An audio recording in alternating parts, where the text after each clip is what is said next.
La victoire qui triomphe du monde. Parce que tout ce qui est né de Dieu triomphe du monde, et la victoire qui triomphe du monde, c'est notre foi. 1 Jean, chapitre 5, verset 4. L'une des caractéristiques des gens qui ont beaucoup de maturité est que parfois ils se répètent. On sait par ailleurs que l'apôtre Jean n'est pas tout jeune quand il écrit ses épîtres. Alors, quand on arrive au chapitre 5, on pourrait se demander s'il ne radote pas un peu parce qu'il n'arrête pas de dire les mêmes choses. Mais vu sous un autre angle, ces répétitions nous montrent à quel point c'est important pour Dieu de voir ses enfants avoir de l'amour les uns pour les autres. C'est l'une des leçons que le Saint-Esprit veut nous donner dans cette première épître de Jean. Je commence de lire le chapitre 5. Celui qui croit que Jésus est le Christ a été engendré par Dieu. Et celui qui aime le Père, qui fait naître à la vie, aime aussi les enfants nés de lui. 1 Jean, chapitre 5, verset 1. On peut aussi comparer 1 Jean, chapitre 3, verset 9, 1 Jean, chapitre 4, verset 7, 1 Jean, chapitre 5, verset 4 jusqu'à 18. Dans cet enchaînement logique, Jean saute une étape. Il ne dit pas, parce que c'est sous-entendu, que celui qui a été engendré par Dieu aime le Père. Le temps des verbes de ce passage est important. Quand quelqu'un persévère dans la foi, il prouve qu'il est né de nouveau. Celui qui croit que Jésus est le Christ signifie croire en son âme et conscience qu'il dit être et en la valeur infinie de son sacrifice. En effet, si Jésus n'est pas ce que nous enseigne le Nouveau Testament, sa mort sur la croix n'a pas de signification particulière. Si Jésus est un homme ordinaire, il n'a même pas pu expier ses propres fautes parce que un être humain ne peut pas effacer ses propres péchés. Il existe beaucoup de gens qui disent croire que Jésus est le Fils de Dieu et que sa mort a expié le péché des hommes. A priori, et selon ce que dit Jean, ces personnes sont nées de Dieu. Eh bien, pas forcément. En effet, la foi dont parle Jean est une conviction qui vient du plus profond de notre être, du plus profond de son être, et non pas une simple croyance intellectuelle. En second lieu, croire en la valeur expiatoire de la mort du Christ signifie croire sans condition, sans oui mais, que ce sacrifice est suffisant et qu'on le rend caduc à son égard si on y ajoute quoi que ce soit. Comme un rite ou un autre personnage dont on ferait une sorte de co-rédempteur. C'est Dieu et lui seul qui est la source de vie. Et il la communique à ceux qui placent leur confiance en Jésus et en lui seul. C'est aussi ce que Jean dit au début de son évangile. Je rappelle ce passage. À tous ceux qui l'ont reçu, la lumière faite chair, elle, la lumière, a donné le pouvoir de devenir enfants de Dieu. À ceux qui croient en son nom et qui sont nés non du sang, ni de la volonté de la chair, ni de la volonté de l'homme, mais de Dieu. 1 Jean, chapitre 1, 12 à 13. Le concept de la nouvelle naissance est d'une importance capitale, car il faut bien comprendre que naître de nouveau n'a strictement et absolument aucun rapport avec le fait d'avoir été baptisé ou de prendre le pain et le vin de temps en temps, ou de fréquenter un lieu de culte. Ce n'est pas une petite cérémonie qui peut faire d'un être humain un enfant de Dieu. Par contre, celui qui est né de nouveau aura une vie transformée, Jean a déjà dit. Vous savez que le Christ est juste. Reconnaissez par conséquent que tout homme qui accomplit ce qui est juste est né de lui. 1 Jean, chapitre 2, verset 29. Celui qui est né de Dieu ne s'adonne pas au péché, car la vie qui vient de Dieu a été implantée en lui et demeure en lui. Il ne peut pas continuer à pécher puisqu'il est né de Dieu. 1 Jean, chapitre 3, verset 9. Mes chers amis, Aimons-nous les uns les autres, car l'amour vient de Dieu. Celui qui aime est né de Dieu et il connaît Dieu. 1 Jean, chapitre 4, verset 7. L'enfant de Dieu se caractérise par son désir de vouloir être droit dans la conduite de sa vie et juste et compatissant vis-à-vis des autres. Il veut éviter de pécher et il aime spontanément les autres croyants. Plus loin, dans ce chapitre, au chapitre 5, Jean dit encore: tout ce qui est né de Dieu triomphe du monde, et la victoire qui triomphe du monde, c'est notre foi. Nous savons que quiconque est né de Dieu ne pêche point, mais celui qui est né de Dieu se garde lui-même, et le malin ne le touche pas. 1 Jean chapitre 5, verset 4, jusqu'au verset 18. Je répète, celui qui croit vraiment du fond de son être et sans la moindre réserve que Jésus est le Christ est né de Dieu. Il s'ensuit qu'il aime Dieu qui est devenu son Père céleste. Jean compare le peuple de Dieu à une famille dans laquelle on entre par la foi en Jésus-Christ. Tous ceux qui aiment le Père sont frères et sœurs et doivent donc en toute logique s'aimer les uns les autres. Qu'un croyant soit aimable ou pas, les autres doivent l'aimer parce qu'ils font tous partie de la famille de Dieu. En outre, je rappelle que l'amour dont parle Jean n'est pas un simple sentiment ou de belles paroles. 1 Jean 3, verset 18. Car cet amour-là a autant de valeur qu'un feu de paille. Non, il s'agit ici de l'amour sacrifice qui s'offre aux autres, qui donne de ses ressources, de son temps et de ses possessions. Plus tôt, dans l'épître de Jean, Jean a écrit: voici le message que vous avez entendu dès le commencement. Aimons-nous les uns les autres. 1 Jean, chapitre 3, verset 11. Et il ne fait que rappeler les paroles du Seigneur que rapporte Jean dans son évangile et qui sont: à ceux-ci, tous reconnaîtront que vous êtes mes disciples à l'amour que vous aurez les uns pour les autres. Jean, chapitre 13, verset 35. Au verset 2, je sais bien que je me répète, mais je ne fais que suivre le texte de Jean que je continue. Voici comment nous savons que nous aimons les enfants de Dieu. C'est lorsque nous aimons Dieu lui-même et que nous continuons à obéir à ses commandements. 1 Jean, chapitre 5, verset 2. Jusqu'à présent, Jean a plutôt parlé de ce qui caractérise l'absence d'amour fraternel. Il a dit que c'est un signe de mort, qu'il ferme son cœur aux besoins des frères, qu'il se limite à de belles paroles et qu'il va jusqu'à la haine. 1 Jean, chapitre 3, verset 14, 17, 18. 1 Jean, chapitre 4, verset 20. Si je n'aime pas mes frères, c'est que je n'aime pas Dieu non plus. Maintenant, Jean aborde les manifestations positives de l'amour et l'obéissance au commandement de Dieu en fait partie parce que obéir prouve mon amour pour lui et cet amour me conduit à aimer mes frères. À défaut de la perfection, l'obéissance est la direction de vie du croyant authentique.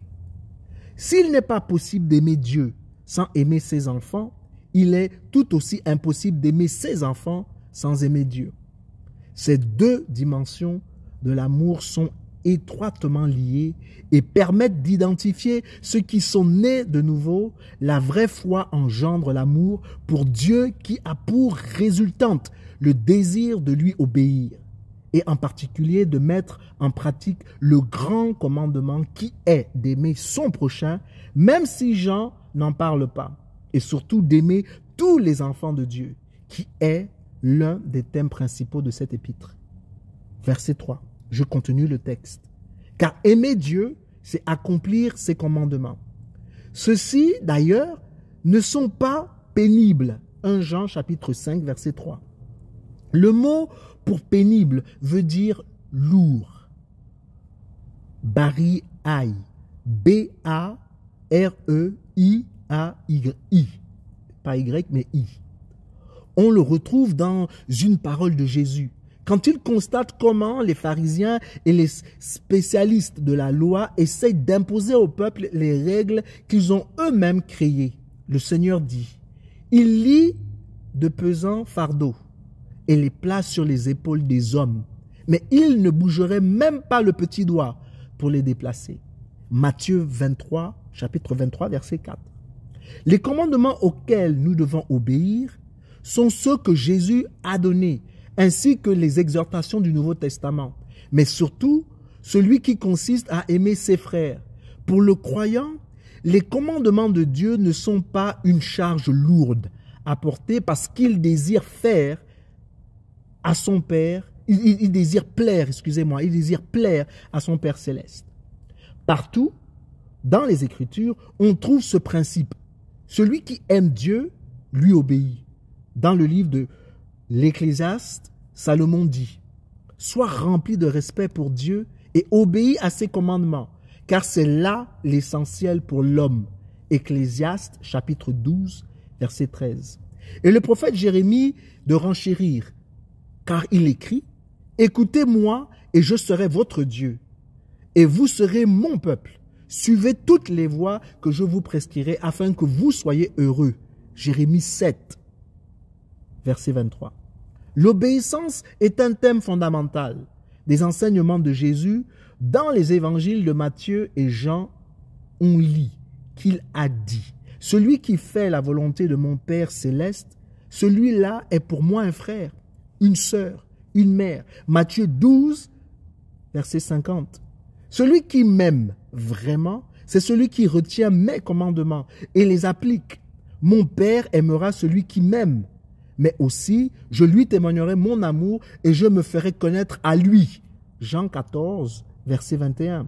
Comparé avec Luc 11, verset 28, avec Jean 8, verset 31, avec Jean 14, verset 15, 23, 24 et Jean 15, de 10 à 14. Les auteurs sacrés exhortent fréquemment les croyants à obéir à Dieu.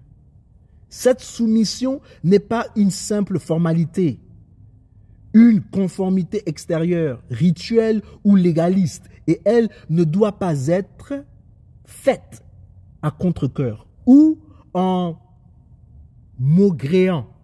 La véritable obéissance est en fait une empreinte d'amour et il doit jaillir du cœur. Deutéronome chapitre 11 verset 13, Deutéronome chapitre 30 verset 2 à 10, Romains chapitre 6 verset 17. C'est une forme de dévotion à Dieu qui doit être constante, totale et joyeuse. Car pour l'enfant de Dieu, obéir est une manifestation de son amour envers son Père céleste. Dans un magasin, une cliente remarque une petite fille qui porte un gros bébé. Alors elle lui dit, « Mais ce bébé est trop lourd pour toi. » Ce à quoi la petite fille répond, « Il n'est pas lourd, c'est mon petit frère. » L'amour donne des ailes, ou tout au moins rend les charges légères. Jésus dit, « Prenez mon joug sur vous et mettez-vous à mon école, car je suis doux et humble de cœur, et vous trouverez le repos pour vous-même. Oui, mon joug est facile à porter et la charge que je vous impose est légère. » Matthieu 11, versets 29 à 30. Au verset 4, je continue le texte de Jean. « Car tout ce qui est né de Dieu triomphe du monde, et la victoire qui triomphe du monde, c'est notre foi. » Je répète, car tout ce qui est né de Dieu triomphe du monde, et la victoire qui triomphe du monde, c'est notre foi. 1 Jean, chapitre 5, verset 4. Dans les Écritures, les croyants portent beaucoup de noms différents, dont le titre de vainqueur. La forme verbale du verbe triompher, Nikon, N-I-K-O, accent circonflexe N, apparaît 2 fois dans ce verset et 1 fois dans le suivant. Il signifie conquérir, remporter la victoire, vaincre. C'est l'un des mots préférés de l'apôtre Jean. Puisque de tous les écrivains sacrés, c'est lui qui, de loin, utilise le plus ce mot. Au 1er siècle, le mot triompher est d'usage courant parmi les Grecs qui croient cependant que seules les divinités sont capables de remporter des victoires militaires. Il existe même une déesse de la victoire, Nike. N-I-K-E accent circonflexe, qui vient en aide à Zeus dans ses batailles contre les titans. Nous sommes en pleine mythologie grecque. Mais cette toile de fond païenne est importante parce qu'elle permet d'établir un contraste saisissant avec le Nouveau Testament, et en particulier avec Jean, qui dans ses écrits ignore les dieux de l'Olympe et attribue plutôt la victoire à ceux qui ont foi en Jésus-Christ. Jésus utilise aussi le verbe triompher quand il dit à ses disciples « Dans le monde, vous aurez à souffrir bien des afflictions, mais courage, moi j'ai triomphé, vaincu le monde. » Jean chapitre 16 verset 33. Cette victoire du Christ sur le système satanique qui régit ce monde est la base sur laquelle les croyants sont vainqueurs. Ce que l'apôtre Paul souligne quand dans sa première épître aux Corinthiens et dans son épître aux Romains, il écrit « Loué soit Dieu qui nous donne la victoire par notre Seigneur Jésus-Christ. » 1 Corinthiens chapitre 15 verset 57. Qu'est-ce qui pourra nous arracher à l'amour du Christ? La détresse ou l'angoisse? La persécution? La faim? La misère? Le danger ou l'épée? Mais dans tout cela, nous sommes bien plus que vainqueurs par celui qui nous a aimés. Romains 8, versets 35 à 37. Paul utilise une forme intensive du verbe vaincre. Il dit en fait que les croyants sont des super vainqueurs. Upernikao. U-P-E-R-N-I-K-A-O accent circonflexe.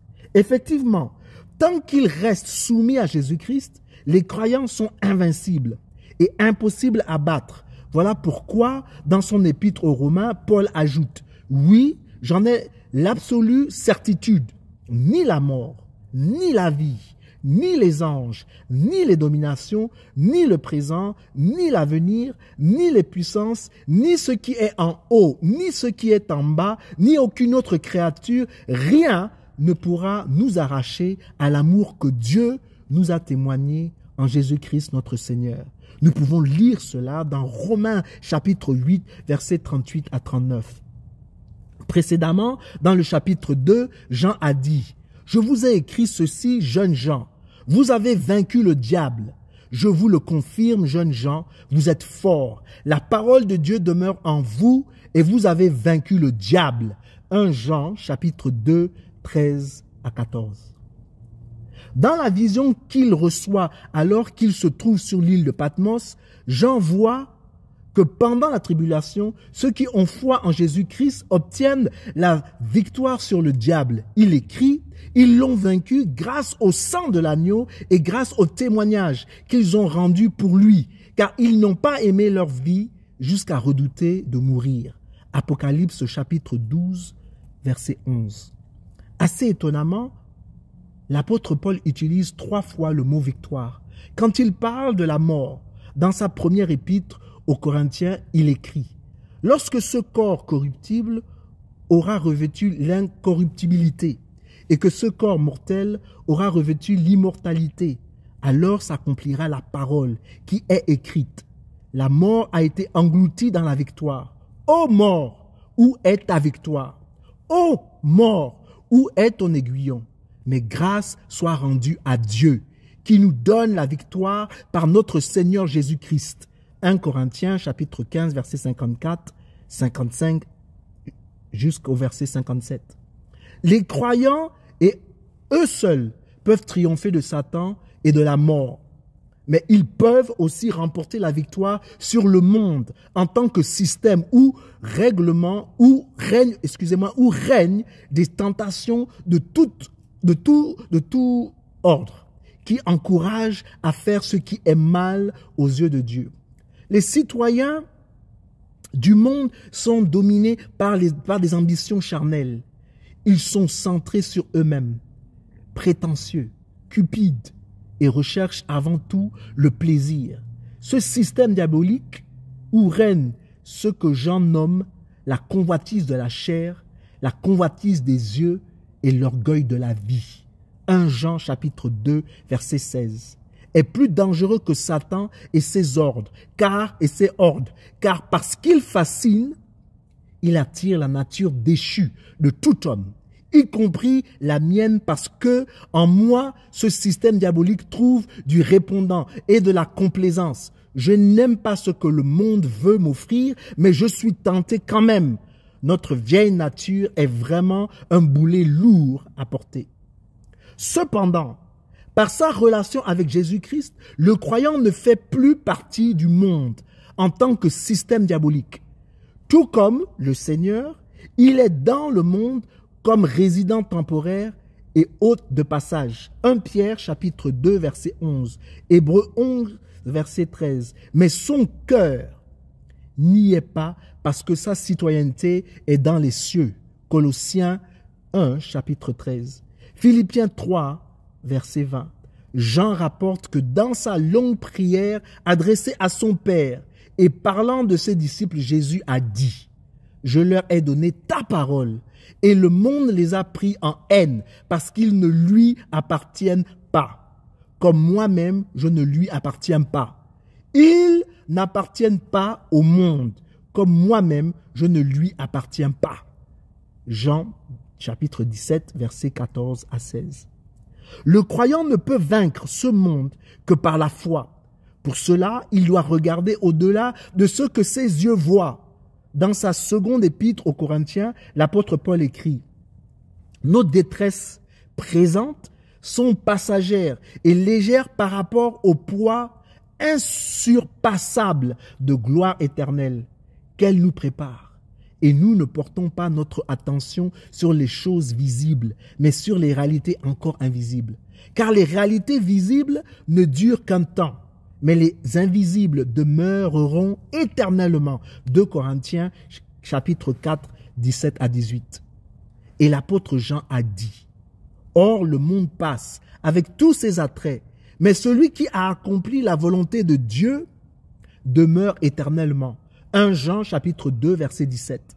C'est le Saint-Esprit qui rend ces exhortations effectives et opérantes dans la vie du croyant. Si par son union avec Jésus-Christ, la victoire finale du croyant est assurée, il arrive qu'en cours de route, il perd des batailles, car à cause de son cœur corrompu, il peut se laisser séduire par les attraits de ce monde et succomber aux tentations. L'auteur de l'épître aux Hébreux fait une haie d'honneur à ceux qui, par la foi, ont triomphé du monde. Parmi eux se trouve le peuple d'Israël, une fois n'est pas coutume.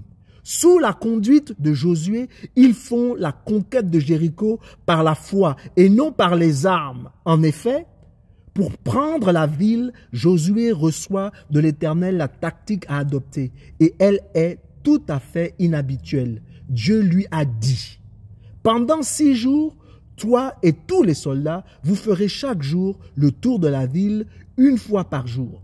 7 prêtres portant chacun un corps, mais d'une corne de bélier procéderont le coffre de l'alliance. » Josué chapitre 6, versets 3 à 4.